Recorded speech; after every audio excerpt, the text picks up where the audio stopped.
Boa noite, pessoal. Sejam bem-vindos a mais um De Olho no Campo. Esse programa que é uma parceria da Leila Sul com a Natura Frig. E já de início, eu quero pedir para vocês se inscreverem no nosso canal aqui no YouTube, @canal Pecuarista, para que sempre que tiver um programa novo, vocês serem avisados. Também quero pedir para vocês acessarem o nosso site, esse que está passando aqui debaixo da sua tela, que lá, de segunda a sexta, estaremos atualizando vocês com as principais notícias do agro. Também quero pedir para vocês acessarem o nosso Instagram, você que é mais da rede social, @canal Pecuarista, que lá também de segunda a sexta estaremos atualizando as notícias do agro.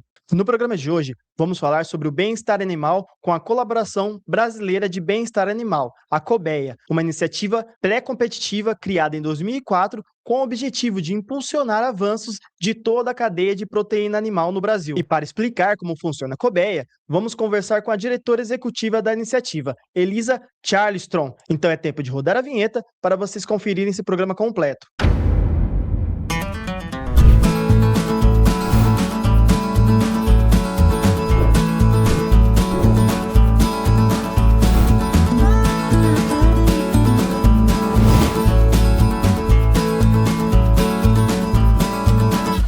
De Olho no Campo. Oferecimento Natura Frig. Pessoal, estamos de volta aqui com a Elisa. Boa noite, Elisa, tudo bem? Boa noite, Luciano. Tudo ótimo. É um prazer receber você aqui no nosso programa. Prazer Ó, também.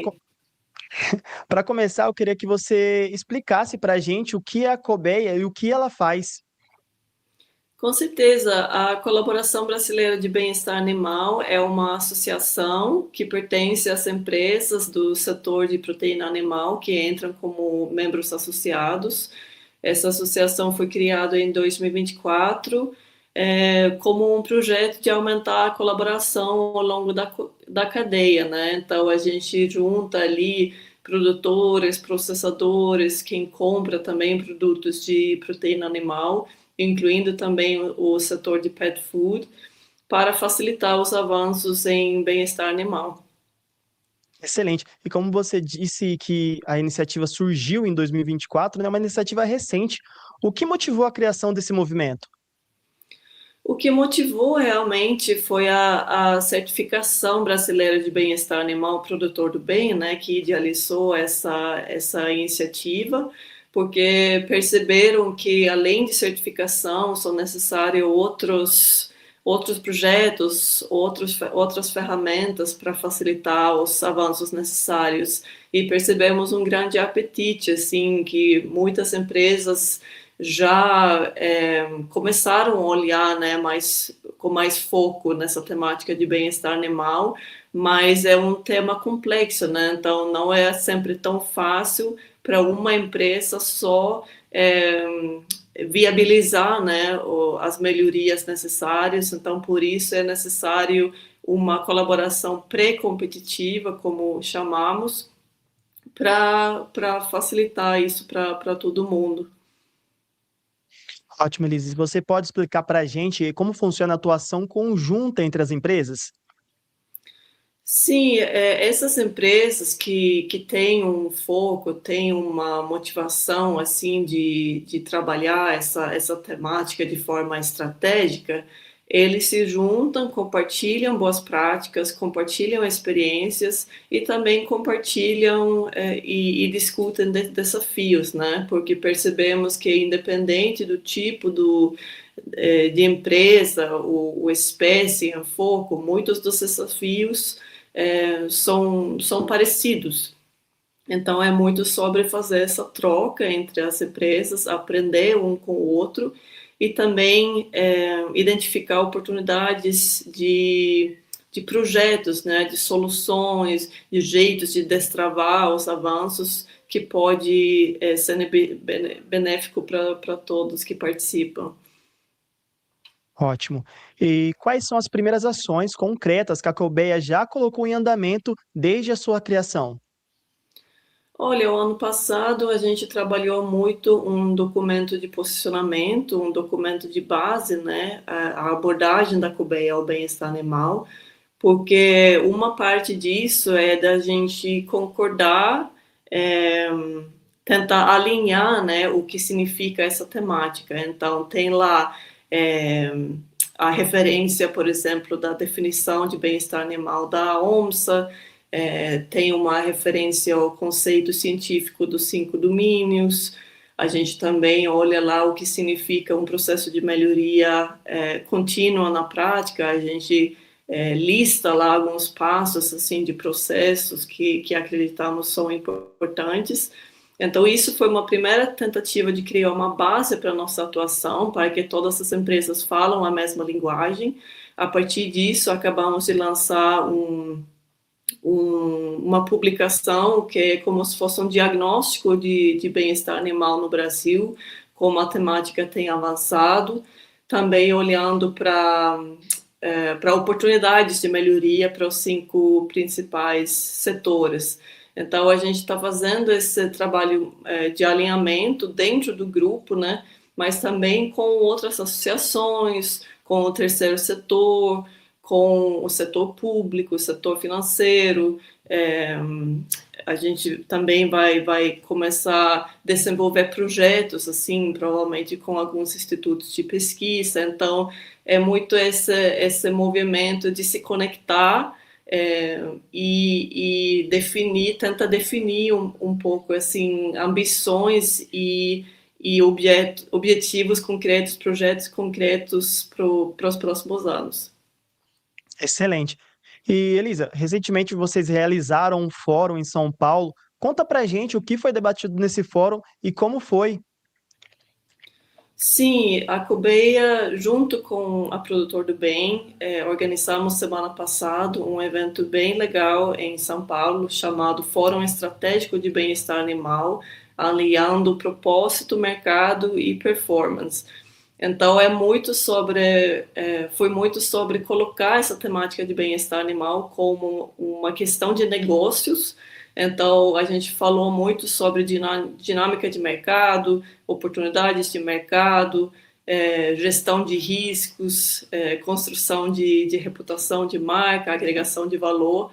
Então, tivemos vários painéis, um deles com representantes do setor financeiro também, assim, banco, investidor, do ICB3 também, para tentar olhar para possíveis sinergias também entre o setor do agro e o setor financeiro, e mecanismos que podem facilitar e estimular também os avanços em bem-estar animal no setor. Excelente. E durante essas conversas, esses bate-papos, como o comportamento do consumidor tem influenciado as empresas a investir em práticas mais éticas e sustentáveis? Olha, eu acho que esse interesse crescente de consumidores é algo que a gente observa no mundo todo, sabe? Aqui no Brasil ainda o consumidor médio, eu diria, ainda não tem tanta informação, né, tanta maturidade em termos dessa temática. Então, assim, muitas das melhorias que já foram feitas foram estimulados, por exemplo, por investidores, impulsionado também por novas regras, novas regulações, foi também pressionado em certos casos pelo terceiro setor. Então, eu não diria que é tanto assim no Brasil o consumidor que tem estimulado assim a maioria dos avanços. Eu acho que isso é um fator, mas o consumidor no Brasil ainda precisa de mais informação, mais ferramentas, mais conscientização para aprender sobre bem-estar animal e poder fazer poder optar também para opções de melhores práticas. Excelente. Elisa, e qual é a importância da integração entre produtores, indústria, varejo e investidores para fortalecer a imagem do Brasil nos mercados internacionais mais exigentes? Olha, essa integração é importante em todos os sentidos, porque, assim, a responsabilidade por essa temática tem que ser compartilhada ao longo da cadeia. A responsabilidade não fica só, por exemplo, no produtor, não fica só no comprador, não fica só no consumidor final. A gente acredita que cada um desses elos tem um papel, tem uma parte dessa responsabilidade e que é só trabalhando juntos, todos esses elos, que a gente facilita realmente os avanços. E, claro, também com esse apoio necessário do setor financeiro e público. Então, é um olhar um pouco mais holístico, da gente destacar, né, e fazer todo mundo assumir o seu papel nesse trabalho. Elisa, o bem-estar animal deixou de ser uma tendência para se tornar uma exigência de mercado. Como você enxerga essa virada dentro da cadeia de proteína animal no Brasil? Eu enxergo que é uma temática que tem amadurecido bastante, sabe? Agora é basicamente obrigatório ir para qualquer empresa desse setor que quer ser sustentável, que quer ter uma longevidade, assim, ser preparado para o futuro, é uma temática que tem que ser considerado. O olhar da sustentabilidade naturalmente envolve também bem-estar animal e estamos cada vez mais conscientes sobre como essa temática é interconectada com saúde, não só dos animais, mas também saúde humana, né? Em termos de redução de uso de antibióticos, em termos assim de redução de perdas, redução de mortalidade. Então, eu acho que estamos, assim, mais conscientes hoje em dia sobre a importância dessa temática e o risco que significa para um negócio no setor de não levar essa temática a sério. Excelente. E quais são hoje os principais desafios no Brasil para se posicionar globalmente como referência de bem-estar animal? Eu acho que o desafio aqui, claro, é um país enorme, tem muita variedade em termos de sistemas de produção, em termos de práticas utilizadas, sistemas de produção utilizados. Então, um dos desafios é que é difícil de medir o avanço atual, o acesso a dados, né, consolidados para o setor, para saber um pouco assim onde que está o nível básico, né, o nível mínimo, porque querendo ou não é importante que temos um nível mínimo que é aplicado assim numa forma uniforme no país como um todo, né? Todo mundo não precisa produzir igual, mas a gente tem que ter um nível mínimo e ter acesso a essa informação. Então é um desafio essa falta de informação e o acesso também de capacitação, acesso a apoio, treinamento, inovação tecnológica, que isso seja assim melhor para mais produtores ter acesso, né, a esse tipo de apoio necessário para avançar. Excelente. E na sua avaliação, o país está preparado para atender essa exigência internacional? Eu acho que sim, eu acho que é uma oportunidade muito interessante assim, para o Brasil agora. Muitos olhares, né? Assim, muitos países olham para o Brasil, o que a gente faz aqui. Por isso que temos que comunicar melhor sobre o bom trabalho que está sendo feito aqui, né? As boas práticas.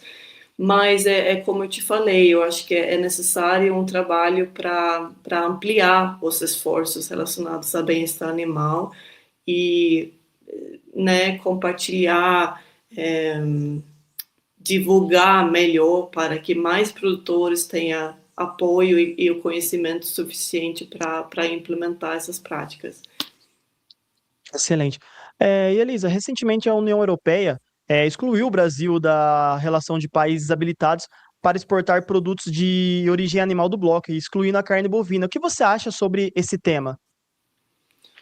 Olha, eu acho que isso é uma oportunidade, claro, de olhar de novo pelo que eu sei, uma das questões principais foi a questão de uso de antimicrobianos. Eu imagino que vai dar para resolver essa questão e pode representar uma oportunidade realmente do Brasil consolidar esse trabalho, esses esforços relacionados à redução de uso de antimicrobianos e como eu falei, para que essas boas práticas sejam amplamente utilizados e que seja monitorado, né? Porque eu acho que uma questão fundamental aqui é monitoramento e a gente conseguir passar a informação numa forma para que outros mercados entendam, né, a credibilidade da produção do Brasil e a gente trabalhar mais ainda a reputação dessa forma. Nossa, excelente, Elisa. Obrigado pela explicação. Falando sobre mercado ainda, de que forma o bem-estar animal impacta diretamente na agregação de valor da proteína animal? Olha, para nós isso já começa na granja, na fazenda, em termos das melhorias que o produtor muitas vezes percebe assim rapidamente. Às vezes são poucas melhorias, né, poucas mudanças que pode fazer uma diferença grande em termos assim de produtividade, como eu comentei, em termos de redução de doença, de lesões, de perdas, redução de mortalidade e realmente assim alcançar um potencial maior de produtividade. Então já começa ali na granja, mas depois, claro, aí depois tem a questão assim de ter produtos mais atrativos para clientes, trabalhar essa questão de qualidade do produto, de reputação e agregar valor em termos assim de ter um produto de alta qualidade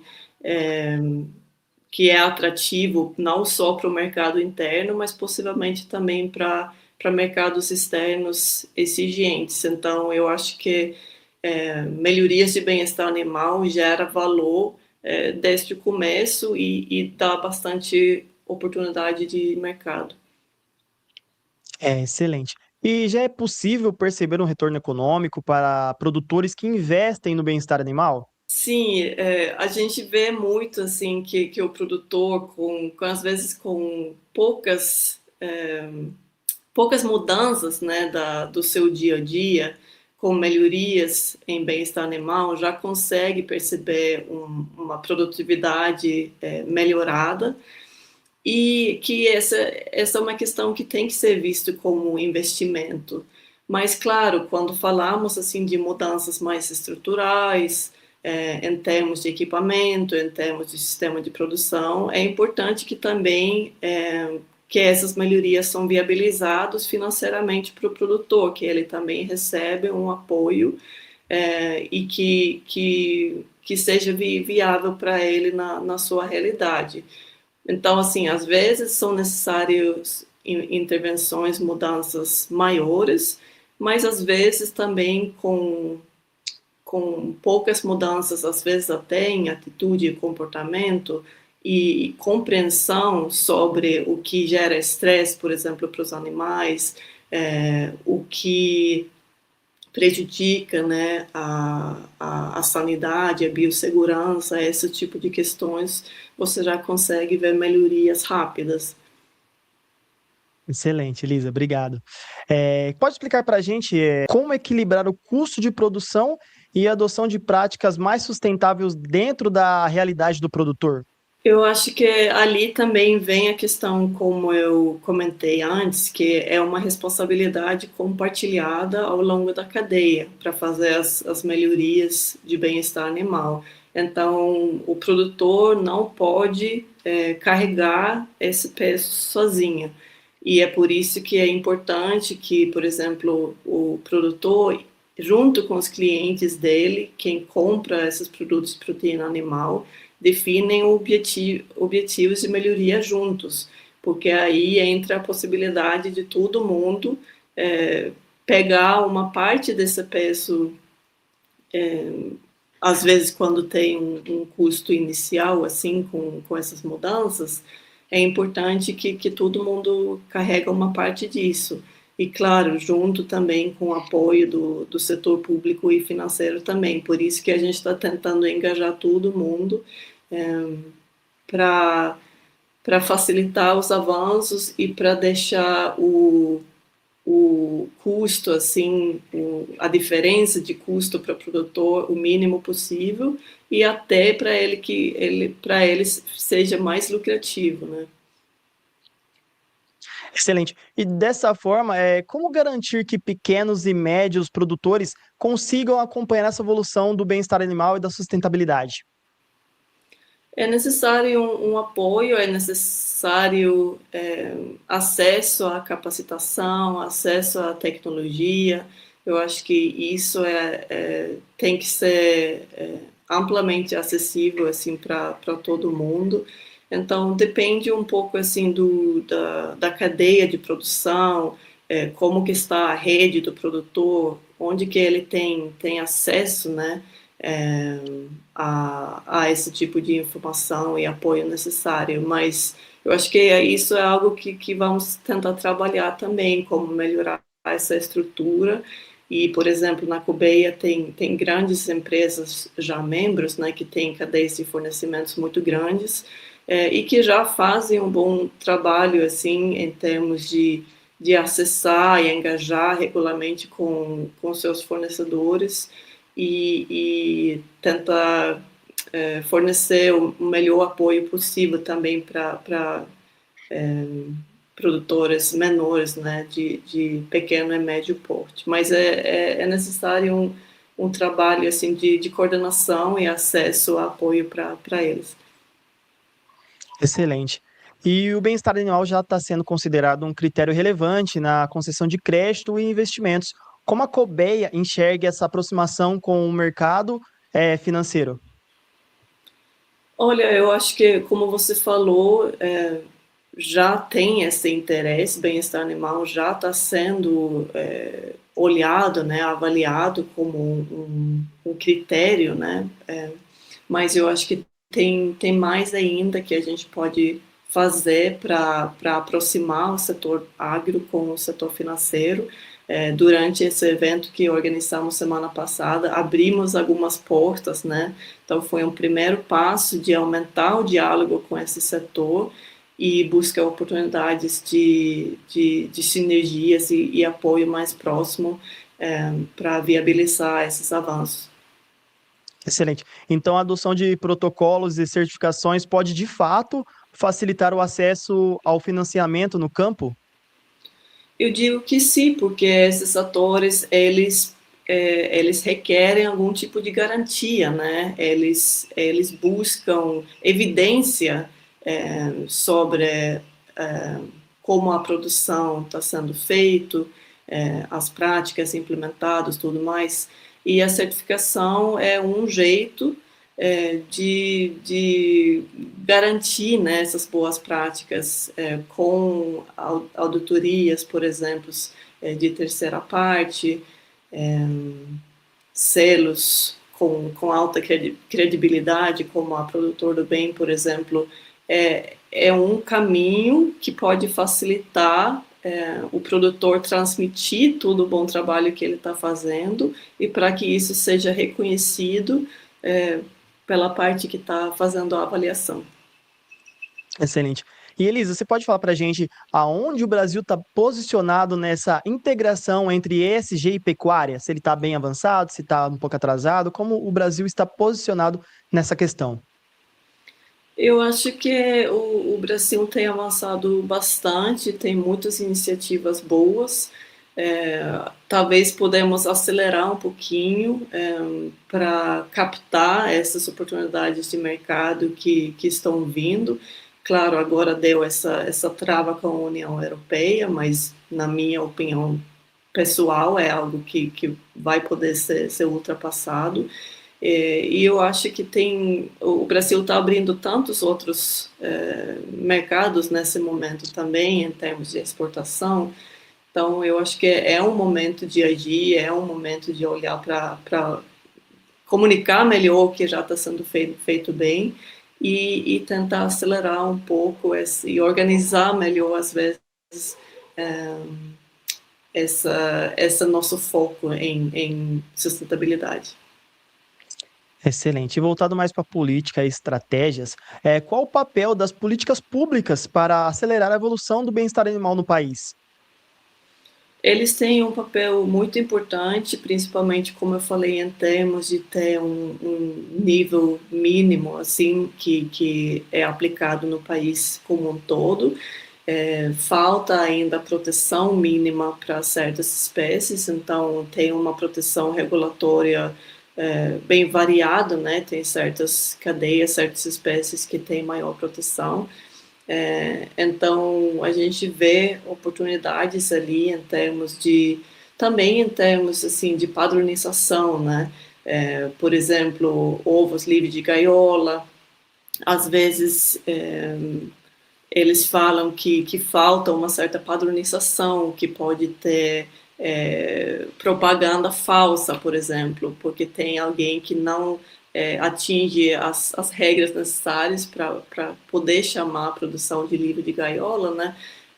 Então falta um pouco, às vezes, essa clareza e esse papel mais ativo do setor público em termos assim, de garantir padrões mínimos e boas práticas justas, né, para todo mundo.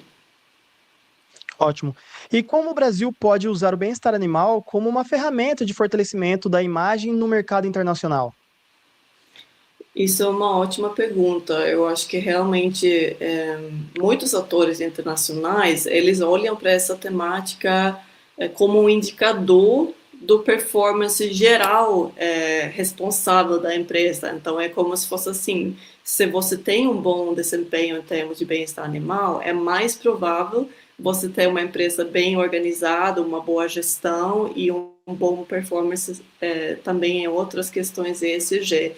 Além disso, assim, que é um indicador do performance positivo geral da empresa, também é importante pela conexão com o uso reduzido de antimicrobianos também. Então, assim, do Brasil poder mostrar um trabalho proativo que também gera resultados positivos em outras temáticas que a comunidade internacional tem bastante interesse.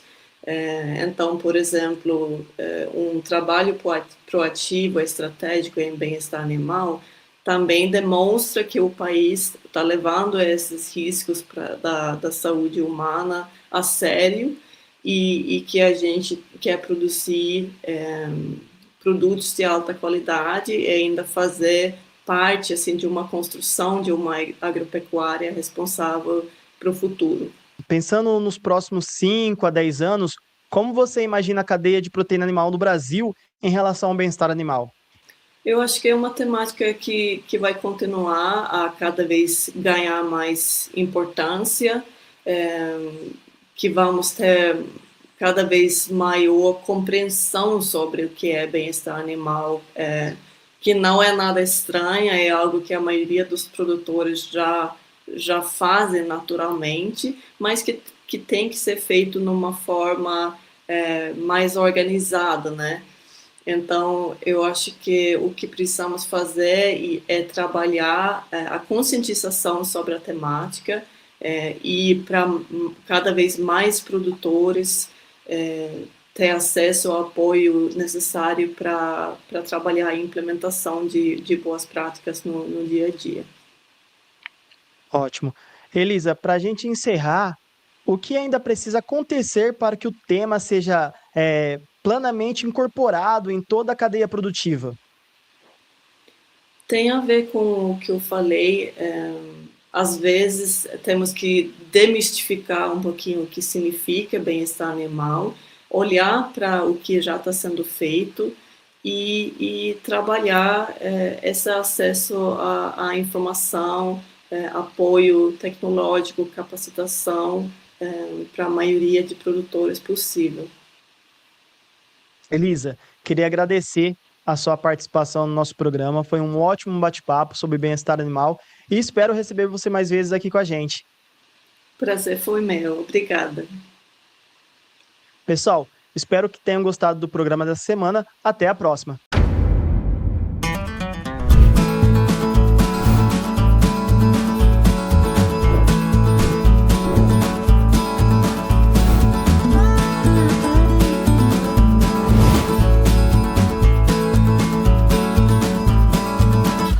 De Olho no Campo.